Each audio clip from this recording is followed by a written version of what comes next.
Assalamualaikum warahmatullahi wabarakatuh. Saya Yana Rizkia Amrina. Hari ini saya akan melakukan wawancara mengenai masalah yang dihadapi oleh masyarakat sejak adanya pandemi COVID-19. Sekarang saya telah bersama narasumber kita. Halo, selamat pagi. Pagi. Boleh perkenalan sedikit? Perkenalkan, saya Yani, mahasiswi keperawatan angkatan tahun 2018. Baik, sebelumnya saya minta waktunya untuk wawancara sebentar. Apakah diperbolehkan? Ya, silakan. Kalau begitu, kita mulai saja ya. Nah, seperti yang kita tahu, sebagian besar kegiatan sekarang dilakukan secara online atau dilakukan di rumah. Nah, untuk kamu sendiri nih, sebagai mahasiswi, masalah apa sih yang kamu hadapi sejak adanya pandemi COVID-19 ini? Baik, untuk masalah yang saya hadapi sebagai mahasiswi keperawatan, tentunya dari segi proses perkuliahan yang sekarang ini dilaksanakan secara daring atau online. Kalau boleh tahu, sejak kapan kampus kamu mulai menerapkan proses belajar secara e-learning?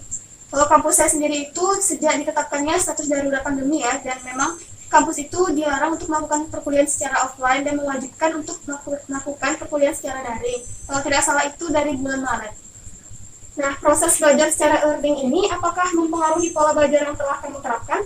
Ya, tentu saja berpengaruh, karena pada awalnya dari perkuliahan offline, pola belajar saya itu kalau di keperawatan perkuliahan dimulai dari jam 8 pagi hingga 5 sore. Nah, untuk waktu belajar saya tersendiri, selain dari perkuliahan, saya mulai dari jam 7 malam hingga 11 malam misalkan.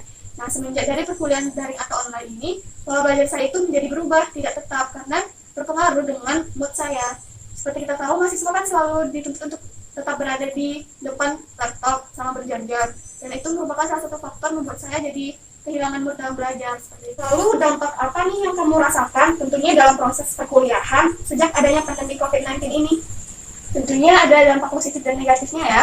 Untuk dampak positifnya sendiri, dalam proses perkuliahan secara daring ini, mahasiswa menjadi lebih mandiri seperti itu.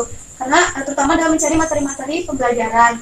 Lalu yang kedua, mahasiswa sekarang lebih update teknologi, jadi memudahkan pembelajaran. Dan untuk dampak negatifnya sendiri, menurut saya juga lumayan banyak, terutama di jurusan keperawatan. Yang pertama, di keperawatan itu ada yang namanya praktikum atau tutorial. Nah, di praktikum atau tutorial ini menurut saya lebih efektif jika dilakukan secara offline, bukan secara daring atau online. Karena di situ menuntut keterampilan mahasiswa dan memang harus menggunakan labor keperawatan. Lalu untuk yang kedua, dengan proses perkuliahan secara daring ini dan padatnya jadwal perkuliahan di keperawatan, membuat mahasiswa selalu harus berada di depan laptop atau gadget selama berjam-jam. Itu membuat mahasiswa kadang telat makan dan ditambah lagi tugas-tugas yang banyak membuat waktu istirahat berkurang. Dan negatif lainnya, dengan adanya hal-hal tersebut membuat mahasiswa lebih cepat stres seperti itu. Mungkin itu saja sih menurut saya dampak positif dan negatif dari proses perkuliahan ini. Nah, tadi sudah disebutkan beberapa dampak negatif akibat proses perkuliahan yang dilakukan secara daring ini. Bagaimana sih cara kamu untuk mengatasi dampak negatif tersebut?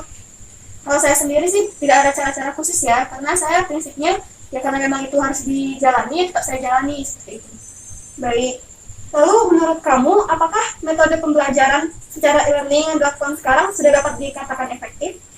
Untuk di kuliah keperawatan saya dalam materi atau kuliah quarter, menurut saya itu sudah cukup efektif dan sudah tujuan itu memang hampir sama dengan proses perkuliahan secara offline. Namun seperti yang saya katakan tadi, untuk segi tutorial atau praktikum menurut saya itu tidak efektif dilakukan secara online.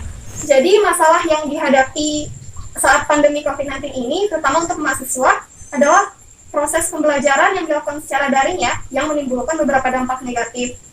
Nah, untuk itu mahasiswa lebih baik menyesuaikan atau mulai beradaptasi terhadap proses pembelajaran yang diterapkan.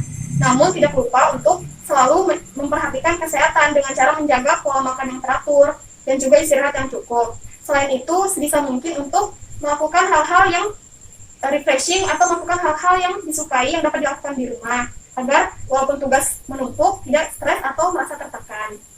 Kalau begitu, terima kasih atas waktunya. Mohon maaf apabila ada kesalahan.